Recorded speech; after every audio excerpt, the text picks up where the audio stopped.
about Zadarius Smith, the Lions adding him? Remember, Aiden Hutchinson recorded 7.5 sacks this season in just 5 games played before being injured for the year. The rest of the Lions defensive linemen this season have combined for 6.5 sacks. Zadarius Smith has 5 sacks of his own this season, had more than Myles Garrett entering last week's game against the Chargers. Dan, how big is this addition for the Lions? We wanted to see him go out and make a move here, and they did. Yeah, it reminds me of when years ago the Rams went and traded for Vaughn at the deadline for their Super Bowl run. Now, there was a little bit of difference because the Lions needed to make a move because of Aiden Hutchinson's injury. But this is, and I remember Marcus, when the Rams were Vaughn, Marcus's word was the closer. Like, they got a closer. And right now, this team defensively does not have that person. Ever since he's been injured, they've been good, just haven't been able to get to the quarterback and really close out the football game with that. So I think that this is massive. I think it helps everybody on their defensive line. I think that, the way that Aaron Glenn wants to play isn't necessarily like blitz heavy away. And everyone's like, well, just blitz more. No one wants to just line up and play man coverage all the time in the NFL right now. So I think this gives them the freedom to be flexible, but it reminds me so much of Vaughn going to the Rams. Yeah, it's about versatility for me with what Zadarius can do. Zadarius isn't just a, stand-up 2-point or 3.9 technique on the outside. He can go inside and play the 3. He can stand up over the nose in a 0 like a Joker type guy and just absolutely bludgeon your center. So think about now what they're going to do with him and Aleem McNeil, who really is their best pass rusher right now. And if you don't think, look, you could say right now that they have really been still manufacturing enough defensive production to stay, at the very top of the NFC without Hutch.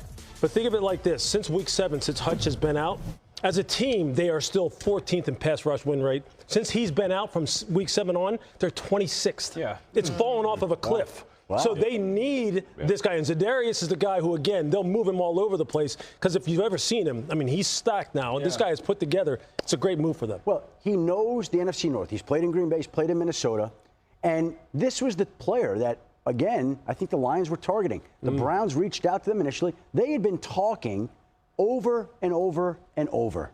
And finally, this morning, they finalized that compensation to get it done. I think it was always going to be Zadarius Smith in Detroit. The issue is that the deadline wasn't until today. And so teams keep dragging their feet. There's a reason that we've seen a flurry of deals today. Now, there were some deals in previous weeks, some big deals. But all of a sudden today, why is that? Because teams have to do something by the 4 o'clock deadline in 50 or so minutes. And if they don't do it now, they're not upgrading their roster. That's why Pittsburgh, which has been calling about receivers for weeks, gets a receiver today. It's why Detroit and Cleveland get that deal done today. They have to. If they don't, they're not getting it done for the rest of the season. There's a very real reality. Detroit needed to make the move, obviously, because of the Hutch injury. This is a Super Bowl, legit Super Bowl, I would say favorite, them and the Chiefs. It'd be surprising if they don't get there.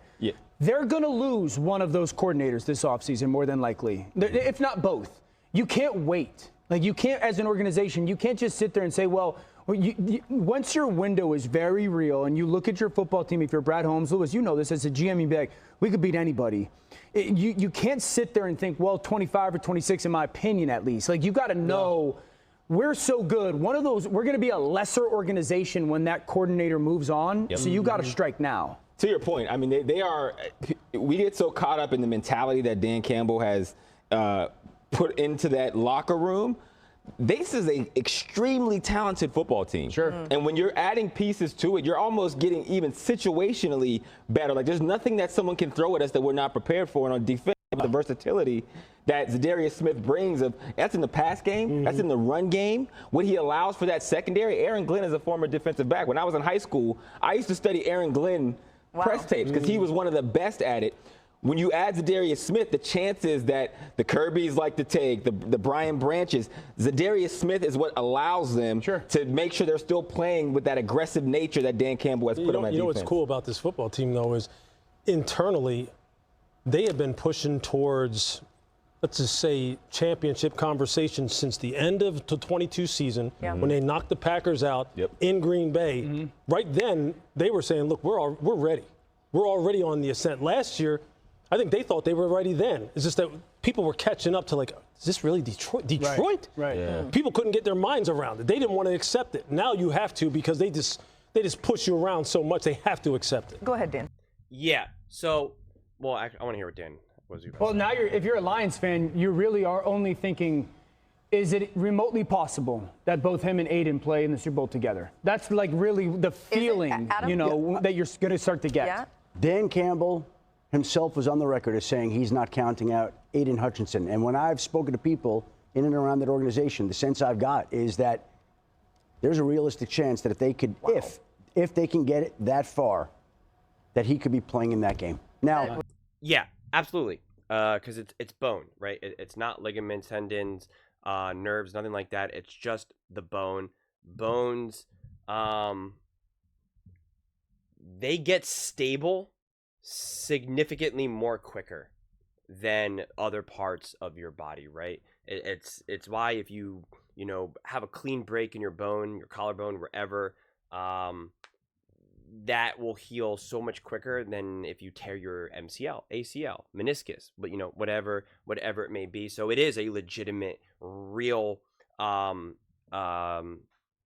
possibility that he does, and obviously they do that. That's obviously going to help them big time. But listen, there is a lot said here, and I think getting Smith was incredibly important. The difference between that and the Rams is that, right, their main defensive players were not injured, right? So it's like when they added Von Miller, they were adding him, not replacing someone. And here they're in the situation where they're pretty much replacing someone, albeit temporarily, and hopefully only really for another couple months, and then he can come back. But you just don't know, obviously. But he's also saying, Dan Orlovsky's also saying, is that like this is a true Super Bowl favorite, and you have to play to win this year. Tomorrow is never promised.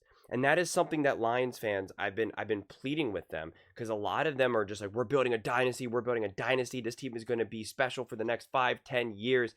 And it's like, I understand that there's that belief, but there is just zero guarantee of that. Zero guarantee in that. And there's no one that's saying that just because you're going all in and aggressively trying to win this year, that means that you're still not going to be able to win in the years, that follow.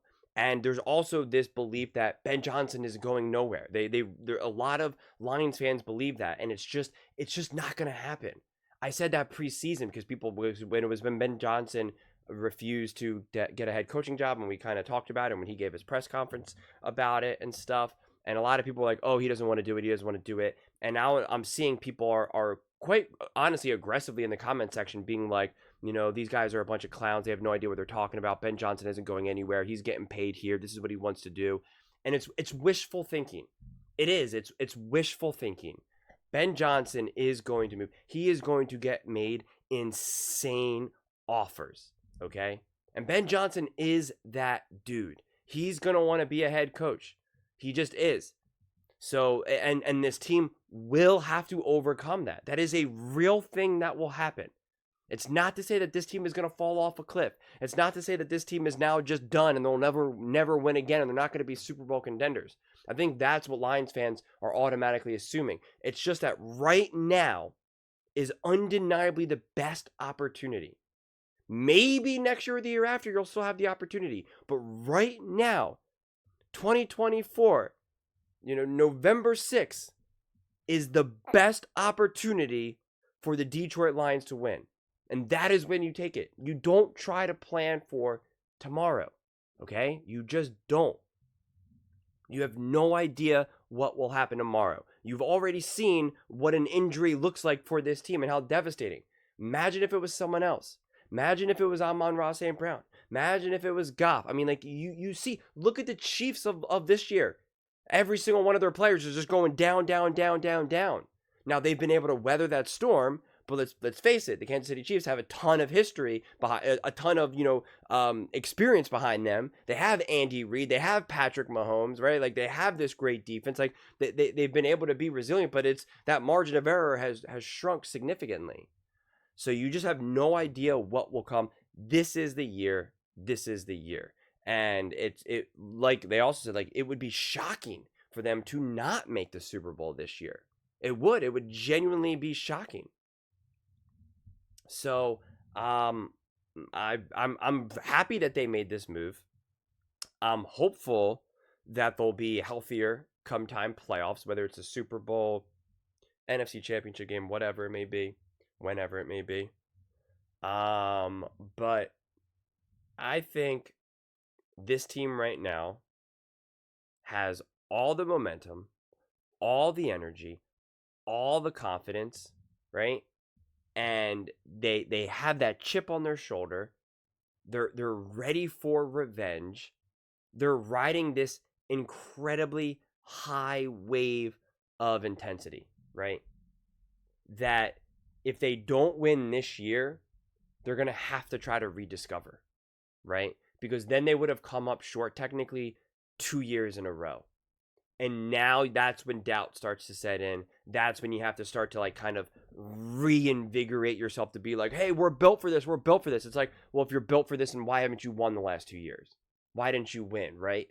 If you keep telling yourselves you're built for this, our time is now, but then that now doesn't come, right? It just becomes harder to kind of keep digging deep and getting that. Again, I'm not saying that they would fall off a cliff if they don't win this year, or that they're gonna, never win a championship. I'm not saying that. I'm just trying to emphasize, like Dan Orlovsky did, right? Like Lewis Reddick did, that like Hawk did, that this is the year.